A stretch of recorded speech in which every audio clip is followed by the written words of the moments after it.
제가 어느 칼럼에서 본 글인데요. 이 부모님들이 자식들에 대해서 이제 표현한 글이 있어요. 이제 이렇게 표현하더라고요. 자식은 다 도둑들이다.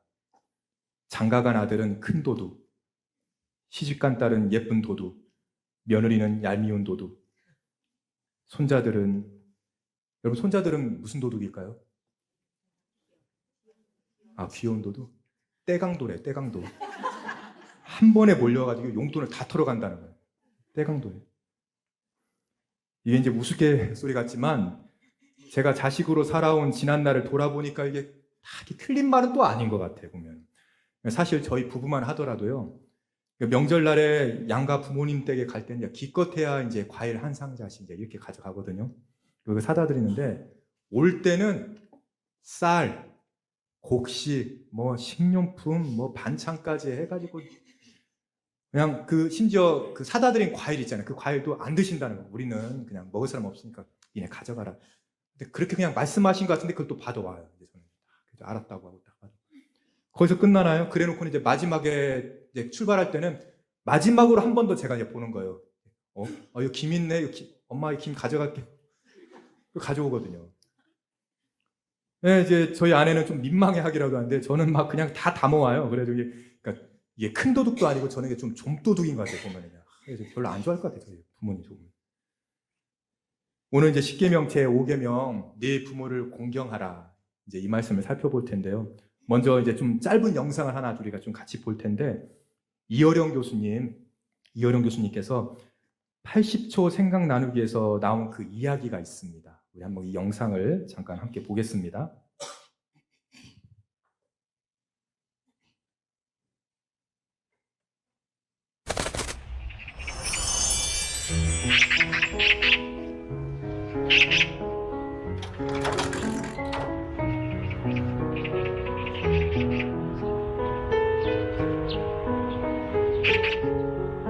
얘야, 저 새가 무슨 새냐? 까치요.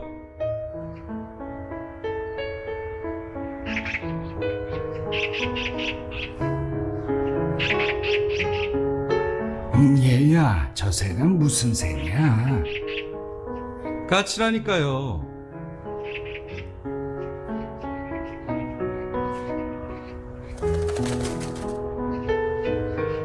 얘야, 저 새가 무슨 새라고 했지? 몇 번이나 대답해야 아시겠어요. 까치요. 까치라고요.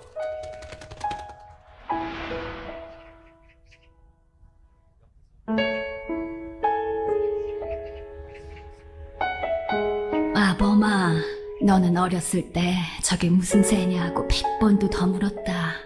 아빠, 저 새가 무슨 새예요? 까치란다. 까치요? 아빠, 저 새가 무슨 새예요? 까치야. 까치요?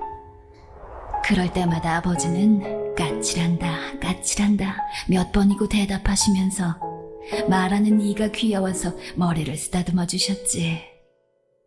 그래서 네가 말을 배울 수 있었던 거다.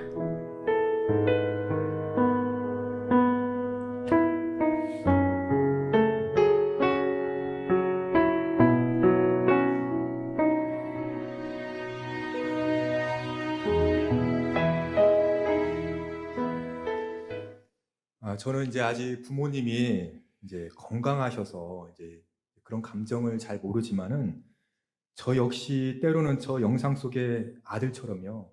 저희 부모님을 이렇게 좀 귀찮아하진 않았는지 이렇게 좀 돌아보게 되었거든요. 그죠? 어느 때는 좀 뭐 교우들 만나고 이런 시간 있으면은 전화도 그냥 일부러 좀 안 받고 나중에 또 전화되니 또 깜빡하고 그랬던 것 같아요. 그러니까 늙어가시는 부모님이 같은 말을 여러 번 하시면 자식은 그게 귀찮죠. 지치게 되고요. 하지만 바로 그때가 부모님의 손을 잡아줘야 될 때. 그런 때 아닐까요? 아마 이 자리에 계신 분들 중에는 이미 부모님을 떠나보낸 분들도 계실 테고, 혹은 연로하신 부모님을 모시느라고 지치신 분들도 계실 거예요. 또 한 부모님만 계신 분들도 있을 거고요. 반대로 이제 연로하신 성도님들 가운데는요, 자식들에게 서운한 마음이 들 때가 또 있어요. 이미 돌아가신 부모님에 대해서는 까칠하니까요. 하면서 막 이렇게 뭐 감정적으로 얽힐 일이 없지만 부모님이 살아계실 때는 이게 내 진심이 아닌데 이상하게도 부모와 이렇게 감정적으로 얽힐 때가 있더라는 것이죠. 오늘 우리가 사는 시대는 참 이 부모 공경이 쉽지 않은 그런 시대 아닙니까? 개인의 행복이 너무 중요해졌고요. 시대는 이게 세대 간에 점점 단절이 돼요. 소통이 잘 안 되고요. 가족보다 자기 삶이 우선 시대는 그런 문화가 되었거든요. 우리가 지난 주일까지 살펴본 이 10계명의 처음 이 4개의 계명은 하나님에 대한 인간의 의무였다면은 이제 오늘부터 살펴볼 나머지 6개의 계명이 있잖아요. 서로에 대한, 인간끼리에 대한 의무거든요, 이게. 그러니까 예수님께서는 이것을 하나님을 사랑하고 이웃을 사랑하라. 이걸로 이제 요약해 주시지 않았습니까? 그러니까 1계명부터 4계명까지는 하나님과의 관계에 대한 이 이야기예요. 그리고 오늘부터 살펴볼 5계명부터는요, 이웃과의 관계에 대한 이야기입니다. 주목해야 될 점은 하나님 사랑과 이웃 사랑 사이에 다 그 중간에 부모 공경이 있다는 거예요, 지금. 10계명 중간에 그 부모에 대한 명령이 가장 먼저 등장하는 이유가 그 이웃 사랑의 가장 첫 시작, 이 첫 시작은 바로 부모 공경부터 시작한다는 거잖아요. 하나님을 사랑하고 경외하는 사람은 이 경외하는 이 삶이라는 것은요, 이 부모를 공경하는 이 부모 공경이란 다리를 건너가지고 이웃을 사랑하며 섬기는 삶으로 이어져야 되거든요. 그러고 보면 10계명에는 가만히 생각해 보세요. 네 자녀를 막 사랑하고 뭐 학대하지 말라 이런 계명은 없잖아요. 왜 다 이 부모에 대한 명령뿐입니다. 왜 그럴까요? 자식을 사랑하는 일은 굳이 계명으로 주시지 않아도 이게 본능적으로 다 하는 일이거든요, 그냥. 근데 부모 공경은 계명으로 만들어놔야지 했던 거예요. 이 말처럼 쉽지가 않았습니다. 그래서 성경은 이 지킬 수 없는 부모 공경에 대한 부분을 계명으로까지 주시면서 꼭 지키라고 하신 게 아닐까. 이제 그런 생각을 해보게 되었는데요. 이 5월에 이제 가정의 달이다 보니까 뭐 어린이날도 있고 어버이날도 있어요. 어린 자녀가 있는 가정은요, 어린이날에는 하여튼 아무리 뭐 그 얼마나 또 사람이 많아요. 어디 가든 어린이날은 너무 복잡하잖아요. 뭐 상관없어요. 놀이공원이 됐든 어디든 뭐 자식들 데리고 다 놀러 갑니다. 저도 제주도에 그렇게 좋은 데 살면서요, 애들 데리고 어디 가본 적이 별로 없는 것 같아요. 기억도 안 나요, 어디 갔는지. 근데 다 저희 아내가 그냥 애들 데리고 놀러 다녔거든요. 하지만 어린이날에는 꼭 같이 갔어요. 근데 어버이날에는 그냥 전화 한 번 드리고 용돈 그냥 뭐 이렇게 그냥 계좌이체 해드리는 정도로만, 여러분 혹시 그렇게 끝나진 않았나요? 제가 그랬거든요, 딱 제가. 아마도 이제 목회자로서 부모 공경보다는 하여튼 제게 맡겨진 이 양들을 제가 잘 정성껏 목양하고 이들을 제자 훈련을 시켜서 예수님의 신실한 제자로 세우는 일이 더 가치가 있다. 우리 부모님은 그걸 더 좋아할 거야. 저는 이제 그렇게 생각했던 것 같아요. 근데 또 하나 명분이 있었는데, 제가 이제 부교육자 생활을 하면서요, 경제적으로 이게 녹록치가 않은 거예요. 교육전도사를 제가 시작했을 때가 이미 결혼했을 때거든요. 근데 제가 그때 월 사례금으로 얼마 받았냐면 40만 원을 받았어요. 그나마 이제 그 40만 원을 처음 받았을 때는 이 첫 사례금을 하나님께 다 드려야 된다 해가지고 그냥 모교에다가 장학금을 그냥 다 헌금해 버렸거든요. 그 돈으로 부모님 식사 한 끼를 안 사드린 거예요, 그거를 제가. 저 역시 주의 종이라는 이유로 부모 공경에 대한 계명을 소홀히 했던 것은 아닌지 이제 제가 돌아보게 되었는데요. 여러분, 오늘 우리가 주목해서 봐야 될 표현이 뭐냐면 공경하라입니다. 공경하라. 당시의 유대인들에게는 613개의 율법들이 있었는데 그 엄청나게 많은 율법의 명령 가운데 뭐뭇을 해라 라는 이 긍정 명령의 첫 번째가 뭐였냐면 네 부모를 공경하라였습니다. 그리고 오늘은 이 부모 공경이라는 이 5번째 계명이 오늘 우리에게 어떤 의미가 있는지 이제 제가 3가지로 한번 정리를 해봤는데요. 자, 그 첫 번째 의미는 부모 공경을 구체적으로 실천하기. 구체적으로 실천하기. 이 공경이란 단어에는 이제 여러 가지 뜻이 이제 있는데요. 우리말 성경에는 이제 한자어로 이제 번역을 하다 보니까 그 유교적인 효를 중시하는 그 한국 정서에 맞게 공손할 공자에 공경할 경자, 즉 겸손한 섬김이라고 풀어서 쓴 거예요, 그거를. 그러니까 한마디로 부모 섬기기예요, 부모 섬기기. 이 공경은 이 히브리어로는요, 카베드라고 해가지고요, 이게 무겁다라는 뜻입니다. 부모 섬기기는 이제 맞는데 부모 섬기기를 무겁게 하라는 거예요. 작년에도 이 비슷한 말씀을 드렸거든요. 이렇게 공경이라는 의미가 무겁게 하다라는 것도 있지만 이 또 하나는요, 부모가 연로할수록 그 부모님 집에 비어져가는 곳간을 채우다라는 뜻도 있어요. 채우다. 흔히들 이제 부양한다고 하잖아요. 그래서 즉 부모를 멸시하지 않는다는 말은 나이든 부모를 병든 부모를 홀대하지 않고 채워드리는 거예요. 그 텅 빈 삶을요. 그래서 이 제5계명의 이 계명을 사회학적인 관점에서 보면은 부모 공경은 곧 부양하기와 이게 연결이 되거든요. 부모 공경은 곧 부양하는 거예요. 오늘날처럼 뭐 그 고대 이스라엘 사회에 무슨 노인복지가 제도적으로 잘 되어 있었겠습니까? 그런 거 뭐 하나도 없었을 거잖아요. 근데 그래서 이 부모 공경을 하는 게 백성들한테는요, 보통 어려운 일이 아니었을 거예요. 근데 여러분, 이게 이스라엘 사람들만 그렇게 해야 되는 것일까요? 오늘 우리가 사는 시대는 이제 결혼한 이제 좀 일찍 하면 이제 30대 되잖아요. 30대부터 60대까지를 소위 말해서 샌드위치 세대라고 말합니다. 그러니까 위로는 부모님을 부양해야 돼요. 공경하고. 근데 반대로 아래로는요, 자녀들을 양육해야 하는 이 딱 샌드위치처럼 이게 중간에 껴있는 이 세대. 삶의 무게가 가장 무겁게 느껴지는 그 시기가 바로 결혼한 자녀들. 자녀를 키우고 있는 이 자녀들이에요. 실제로 우리 사회에서 그 어린 자식이나 그 뭐 치매에 걸린 부모를 버리는 사건들이 종종 이게 뉴스로도 이렇게 보도가 되잖아요.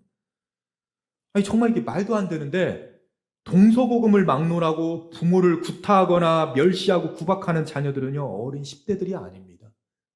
어린 20대들이 아니에요. 다 커서 결혼한 자녀들. 집안에서 힘과 실세를 가진 그 30대, 40대, 50대 자녀들에게 나이가 들어 연약해진 노인 부모를 공경하라는 의미에서 오늘 이 계명을 주신 거거든요. 그러니까 이 오늘 계명은요, 어린 자녀들한테 주신 게 아니에요. 너희들 카네이션 오늘 준비했니? 이런 게 아니라는 거죠. 다 큰 자녀들이에요. 문제는 우리가 이것을 머리로는 받아들일 수가 있지만 실제 삶 가운데서 이게 실천하는 게 참 이게 쉽지가 않더라는 것이죠. 아니 먹고 사는 것도 힘든데 자녀들을 키우는 이 양육 비용도 만만치가 않은데 연로하신 부모를 그 실제적으로 부양해야 된다? 이 공경하라는 계명이요, 하긴 하겠는데 무겁게만 느껴져. 그래서 이것을 잘 알고 있던 바울이 이제 이렇게 권면하고 있는데요. 에베소서 6장 1절 말씀 우리 함께 읽겠습니다. 자녀들아 주 안에서 너희 부모에게 순종하라. 이것이 옳으리라. 아멘. 2절을 또 보면은요, 네 아버지와 어머니를 공경하라. 이것은 약속이 있는 첫 계명이니. 여기서 그치지 않고 3절, 이로써 네가 잘되고 땅에서 장수하리라. 축복을 선포하고 있습니다. 그 자녀를 향해서. 다 커서 결혼한 자녀들이 부모를 공경하는 것이 이게 약속 있는 첫 계명이래요. 첫 번째 이게. 부모를 공경하면 그 자녀가 잘 돼요. 잘 되고 땅에서 장수할 거라고 하나님께서요, 상품을 준비해 놨어요. 그 자녀들을 위해서. 하여튼 이 자녀들, 우리 자녀들은요, 뭐가 있어야 실천해, 이게. 부모에 대해서. 그러니까 상품을 준비하신 거예요. 부모 공경에는 자식인 내가 잘 되고 장수하는 약속이 있다는 거 아니겠습니까? 우리가 오늘 이 실천적인 관점에서 이제 5계명을 바라봐야 되는데요. 자, 오늘 본문 출애굽기 20장 12절 다시 한번 보세요. 우리 함께 읽겠습니다. 내 부모를 공경하라. 그리하면 내 하나님 여호와가 내게 준 땅에서 내 생명이 길리라. 아멘. 여기서 이 부모와 자녀 관계가 세 가지 측면에서 연결되어 있음을 우리가 볼 수가 있습니다. 바로 율법, 땅, 생명이에요.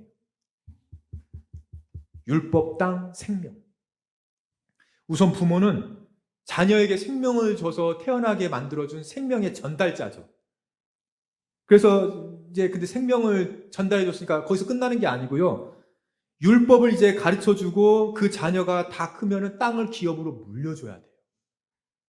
그래서 하나님께서 아브라함에게 약속하신 게 자손과 땅이잖아요, 보면요. 그 물려주라는 거예요. 결혼한 다 큰 자녀가 부모를 공경하라는 것은 율법을 지켜서 자신들에게 율법과 땅과 생명을 준 그 부모를 공경하게 되면 그 노년의 부모는 이 자녀들로 인해서 하나님 주신 땅에서 생명이 길어지게 되죠. 자녀들이 옷과 음식과 경제적인 부양을 하게 되면 연로하신 부모님들이 안정적으로 살아가시게 되잖아요. 그러니까 생명이 길어질 수밖에 없어요. 근데 이 다음이 중요한데요. 결혼한 자녀들 또한 그 자녀들도 어린 자녀들이 또 있잖아요. 우리 부모가 연로하신 할아버지, 할머니를 공경하는 모습을 보면서 그 어린 자녀들이 자기들 부모처럼, 자기들이 그 부모를 봤으니까요. 자기들 부모처럼 율법을 지키는 것이 하나님이 주신 땅에서 생명이 길어진다는 것을 그 부모를 통해 또 깨닫게 된 거예요.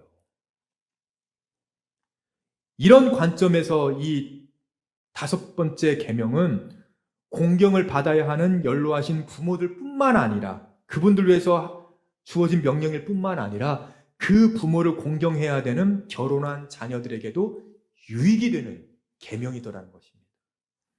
자, 이것을 그래서 신명기 5장 16절에서는 이렇게 바꿔놨는데요. 우리 한번 같이 읽겠습니다. 너는 내 하나님 여호와께서 명령한 대로 내 부모를 공경하라.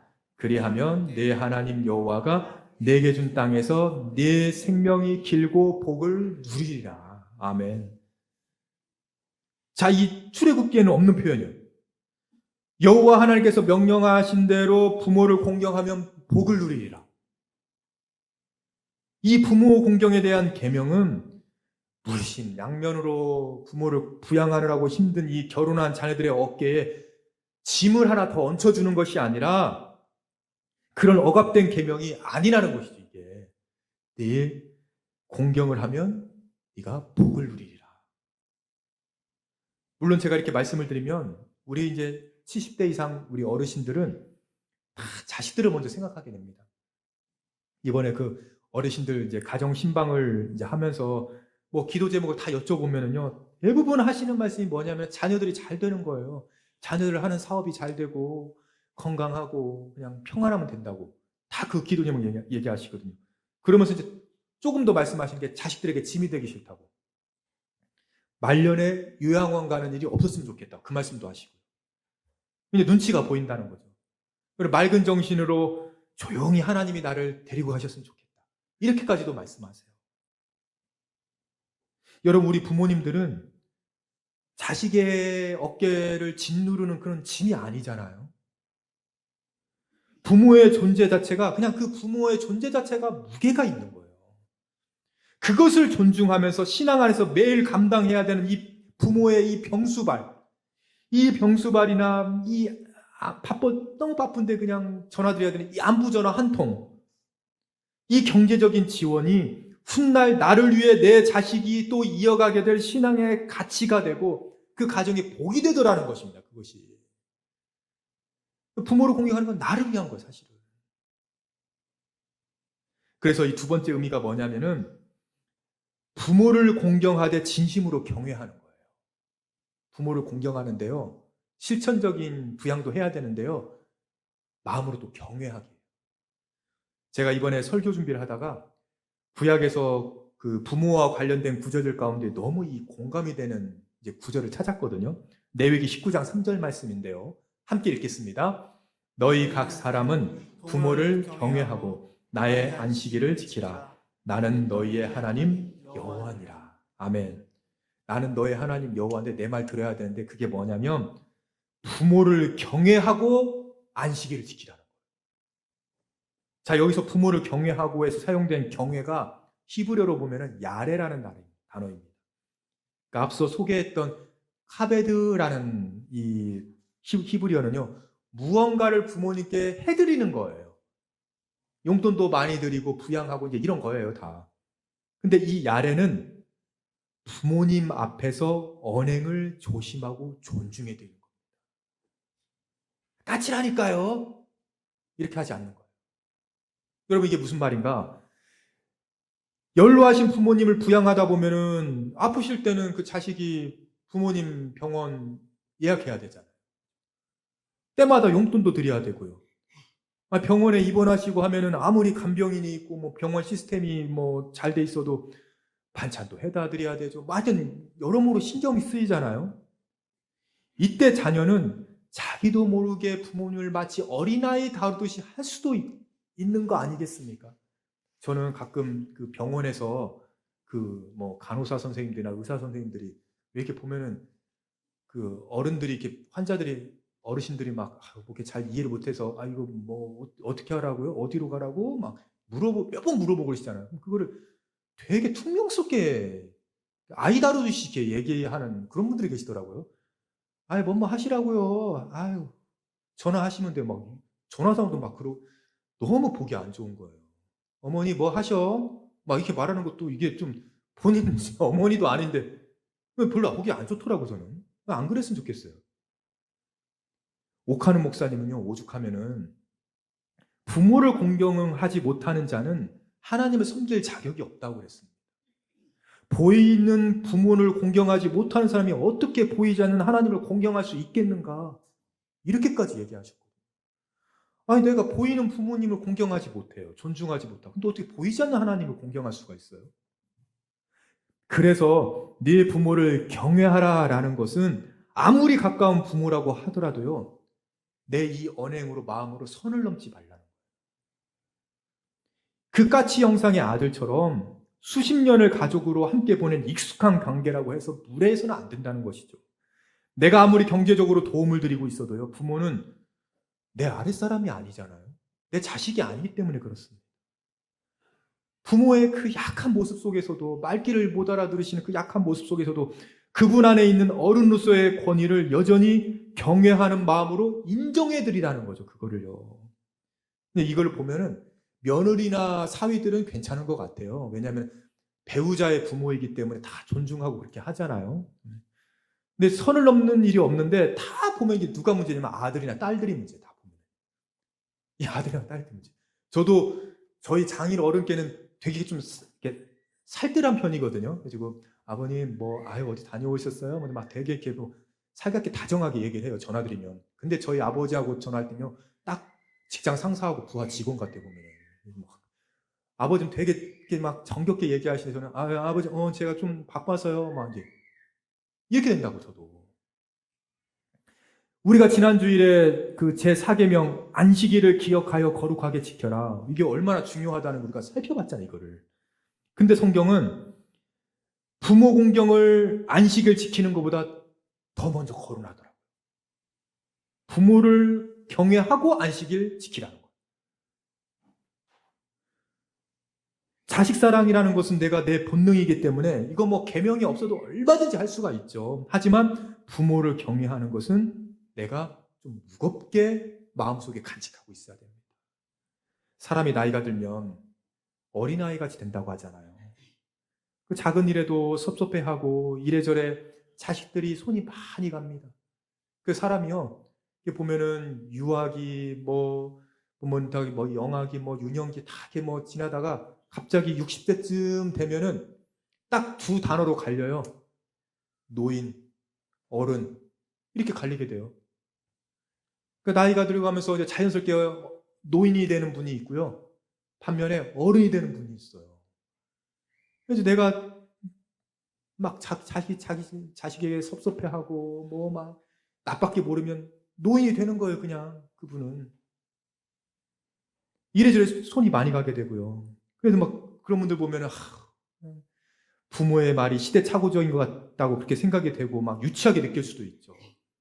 하지만 부모를 공경하는 것은 그 어린아이처럼 노인이 되는 것 같은데 그분을 섭섭하게 생각하지 않고 유치한 말을 하시는 부모의 말씀에 내 귀를 닫지 않는 거거든요.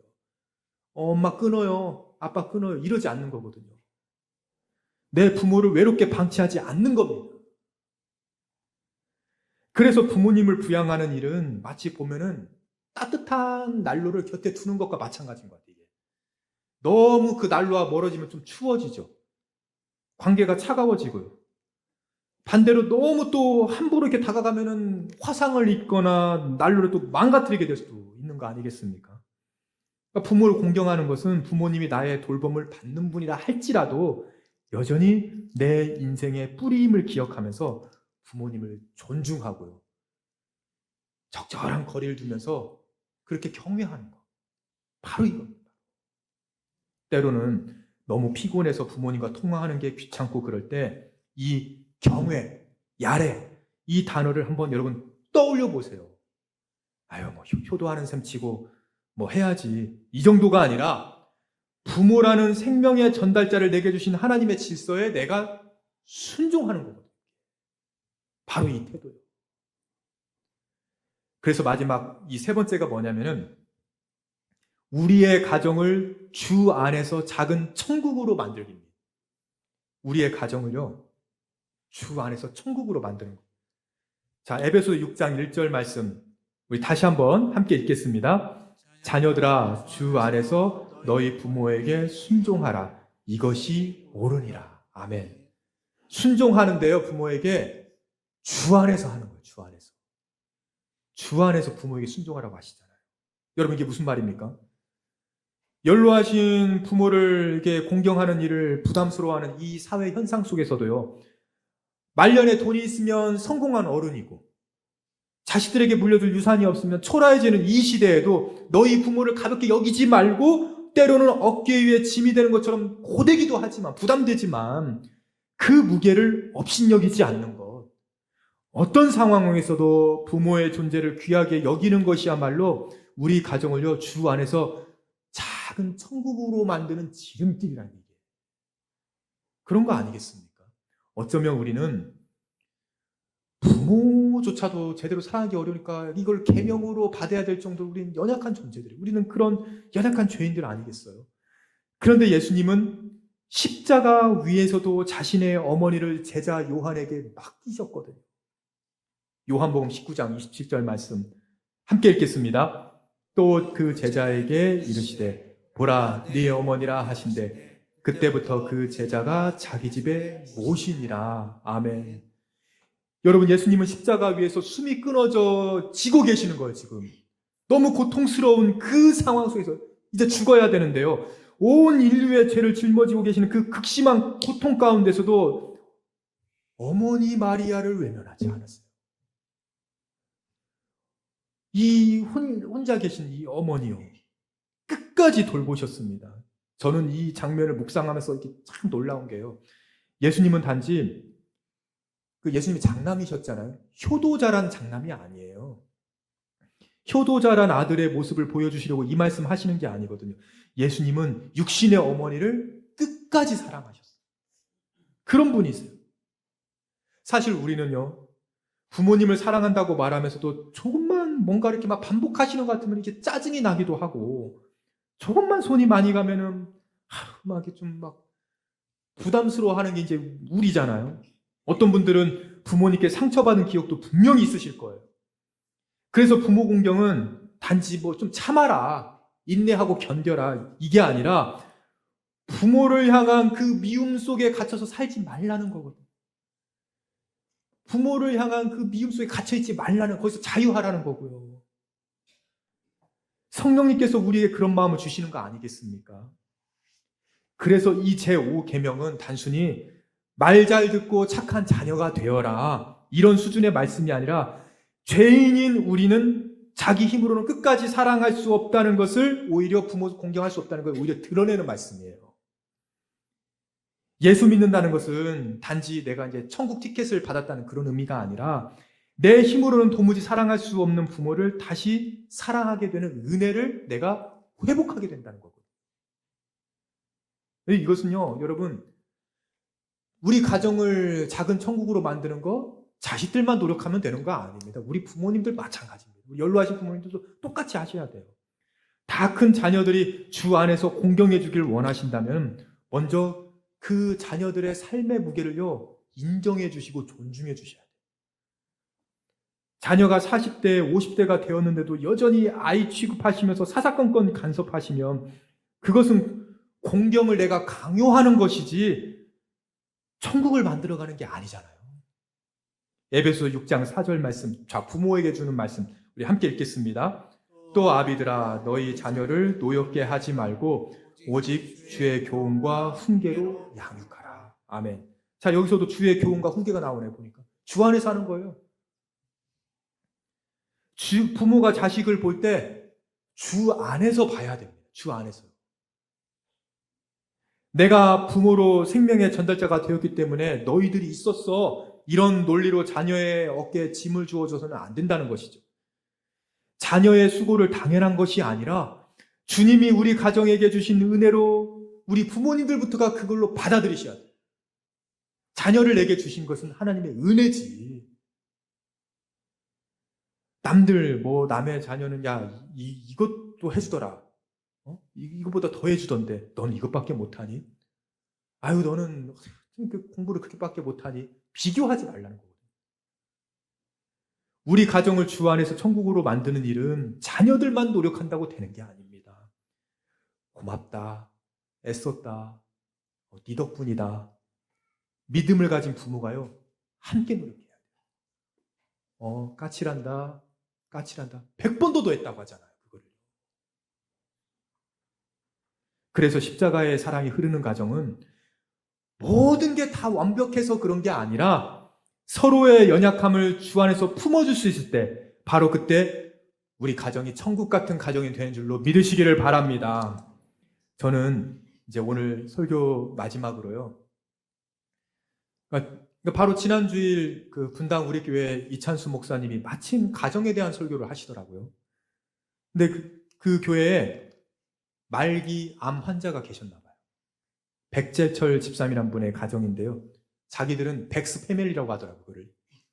그러니까 50대 초중반 정도 되는, 저보다 좀 저랑 비슷한 나이가 저보다 좀 연배가 더 많은 것 같아요. 근데 이분이 5년 정도 암투병을 하시다가 지난 4월에 이제 소천하셨거든요.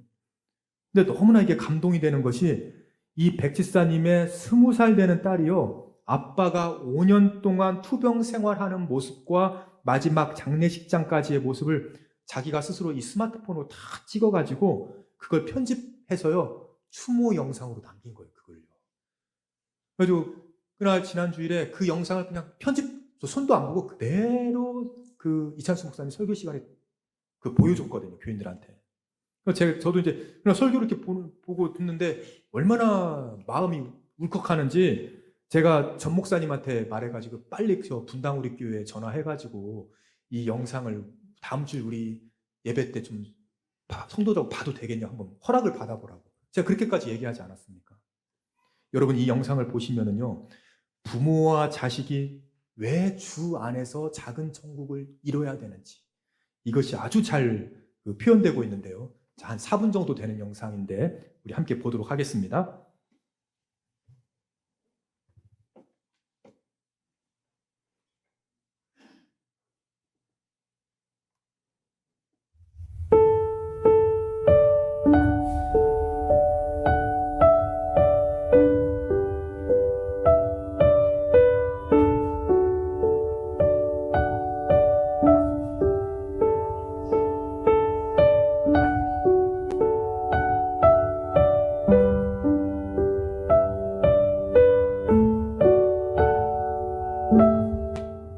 이렇게 결혼기념일을 맞아서 우리 사랑하는 윤희가 케이크 해주고 검사 결과 좋은 결과도 나와서 너무너무 기쁩니다. 아주 고맙다 윤희야. 사랑해.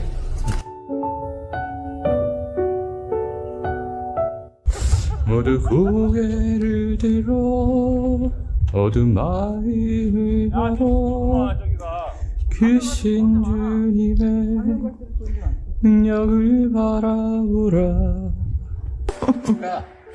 맑아지는 느낌이에요. 네, 좋습니다. 아주 공기가 한 번 더 뛰어보시죠. 하나, 둘, 셋. 예! 웬일이에요. 이런 비 오는 날. 어떻게 생각하세요? 아, 우중 캠핑도 버킷리스트 중에 하나였는데 네, 드디어 자연스럽게 하게 되셨군요. 차박을. 네. 네, 수아이가 고기를 굽고 있고요. 아 그래 부사를 같이 구웠어야 되는데 까먹었다. 까먹었고요. 백스 패밀리, 수아나. 백스 패밀리 화이팅! 화이팅!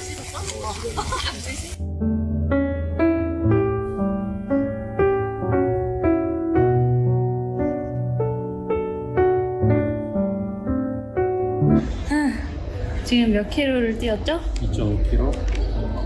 에? 난 2킬로라 나오던데. 난 집에서부터 찍었는데.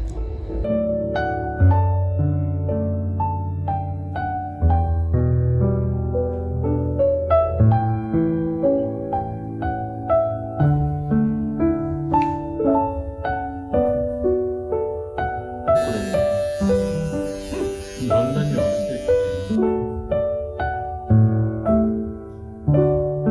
자, 소감을 말해주세요. 풍선 어떤가요? 집에 와서 너무 좋습니다. 풍선은 어때요? 가족의 사랑이 잘 느껴져. 태원 축하합니다. 태원 축하합니다.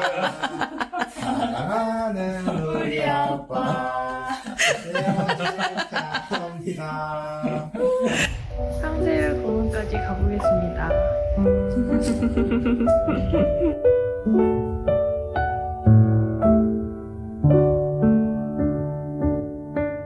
요리 맛이 어떤가요? 말로도 해주세요. 쌍따블입니다. 맛있나요? 몸에 너무 좋고요. 맛도 기가 막힙니다.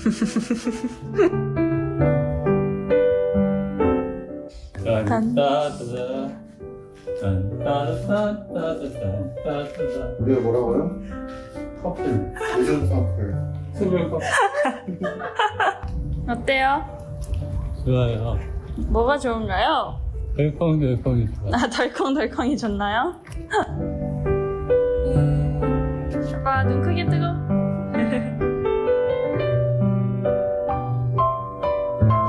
아빠 눈 동그랗게.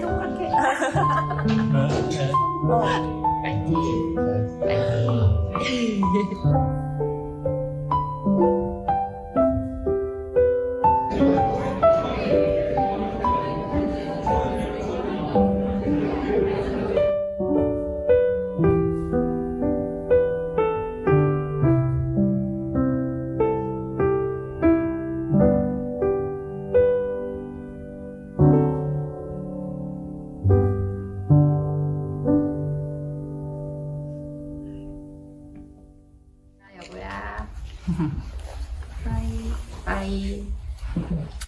여러분 영상 중간중간에 그 따님 웃음소리 들으셨나요? 그 부인도 마찬가지고요.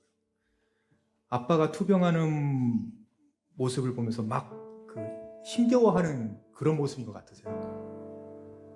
5년 넘게 암투병하는 아빠를 둔 그 딸의 웃음소리가 아니잖아요, 지금. 아니 그 소변 주머니 사가지고 밤새 그냥 그 잠도 못 자고 온 가족이 다 그걸 부양하고 봉양해야 되는데 너무나 천국 같아요. 생사의 갈림길에 서 있는 또 암 환자였지만 그 하얀 눈밭을 보면서 그 아빠 집사님 보셨죠? 모두 고개를 들어 마음을 열어 크신 주님의 능력을 바라보는 찬양이 나오잖아요. 그 따님도 남동생도 엄마도 저렇게 웃으면서 행복하게 아빠의 모든 치료 과정과 마지막까지 지켜줄 수 있었던 거, 여러분 그 원동력이 뭘까요? 주 안에서 천국을 이루는 가정이 되었기 때문이었어요. 저는 그렇게 확신해요. 그래서 저 영상 마지막에 자막이 이렇게 나오죠. 마지막 자막에 우리의 아빠가 나의 남편이 되어줘서 고맙고 행복했습니다. 아빠 여보 천국에서 만나요. 이 한창 예민하고 막 하고 싶은 것도 많고 친구들하고 놀러 가는 거 좋을 이 20살짜리 딸이요, 우리의 아빠가 되어줘서 고맙고 행복했습니다. 천국에서 만나요. 이렇게 할 수 있었던 것, 여러분, 천국은요, 사람이 죽어서만 가는 데가 아닙니다. 저렇게 예수 안에서 한 가족이 된 가족이요, 함께 내가 여기서 누리는 거예요. 누리는 거 지금. 사랑하는 성도 여러분, 예수님이 계신 가정은 저렇게 아픈 시간 가운데서도 천국의 향기가 나더라고요. 여러분, 저렇게 평범한 가정인데 우리 가정도 그렇게 돼야 되지 않을까요? 우리는 내 어깨 위에 부모님이 무거워서 좀 내려놓고 싶지만, 그런 우리를 향해 주님이요, 내가 너를 업고 여기까지 왔잖아. 나도 네가 무거웠어. 하지만 너를 포기하지 않았어, 한 번도. 그 부모의 짐을 함께 지자고 초대하시는 거 아니겠습니까? 주 안에서, 주 안에서. 어느 목사님이 하신 말씀을 마지막으로 설교를 마치려고 하는데요, 이렇게 얘기하시더라고요. 자식이 철이 든다는 것은 부모님의 마음을 알게 되었다는 것이고, 한 신앙인으로서 철이 들었다는 것은 하나님의 마음을 알게 되었다는 것입니다. 여러분, 하나님의 마음을 좀 알게 되셨습니까? 우리는 부모님에게 용돈 자주 드리는 것으로, 요양원에 편하게 모시는 것으로 자식의 도리를 내가 할 만큼 했다라고 생각할 수도 있습니다. 하지만 진짜 공경은 부모님의 마지막까지 외롭게 해드리지 않는 것. 주 안에서요, 함께 이 땅에서 천국을 이루어주는 것. 우리 연로하신 부모님도 마찬가지예요. 모두 고개를 들어 크신 하나님의 능력을 바라보라. 부모를 공경하는 거 결코 가볍지가 않습니다. 때로는 너무 버겁고 무거워요. 저도 자식 노릇 제대로 못해서 늘 마음이 무겁고 죄송해요. 제가 저희 부모님 생신이라고 한번 내려가서 식사 대접 한번 한 적이 없거든요. 다 저 여동생한테 맡겨놨죠, 그냥. 하지만 그 무게로 외면하지 않고 예수님과 함께 품어내는 그 가정마다 여러분 반드시 천국의 향기가 흘러들어가게 될 줄로 믿습니다. 하나님의 마음을 알게 된 이 철든 신앙인, 자식을 위해서 눈물로 기도하시는 부모님, 그리고 부모의 마음을 아는 자녀가 있는 가정, 우리 하루의 모든 성도님들의 가정이 그런 작은 천국이 될 수 있기를 주님의 이름으로 축원합니다.